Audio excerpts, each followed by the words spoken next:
Hi everybody, it's Rabbi Rosen here. It's great to be back with you via video after a bit of a hiatus. And given that it's a very rainy Thursday afternoon, how appropriate given that the portion this week is Noah and the flood. This is not about meteorology at all. Really, it's a story in many respects of the character of the main hero of the story. Noah is presented to us as a righteous man in his generation. And that very unusual phrase gets the commentators and rabbis of the past off and running. What does it mean to say righteous in his generation? And they line up on both sides of the equation, which is to say, if he lived in a different generation, he would have been an ordinary man.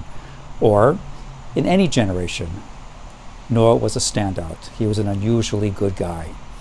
It's made me wonder over the course of many a year if indeed we find in the Noah story something that is an echo of what we are destined to become or might never become. I often wonder if the Parkland High School students, had they never experienced that horrible tragedy, would they have had the courage and the stamina to go forth and make such a courageous and ongoing stand for gun management. As was evidenced last night at a beautiful Visions of Hope program, would so many people have stood up to help those survivors of the Holocaust after the war, made a cause célèbre out of having Holocaust education take place in our schools? Would they have done that had there never been such a tragedy in our own people's history?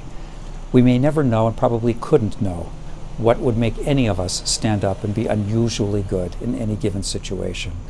But it seems to me that the task is to imagine ourselves as being that kind of person, even if we're not required to experience horrible and challenging events.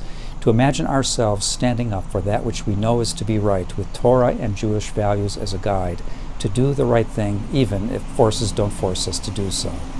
Imagining ourselves doing that and then going ahead and doing it itself is a way of saying that we can not only be like a Noah, but even better. Good to see you all. Shabbat Shalom.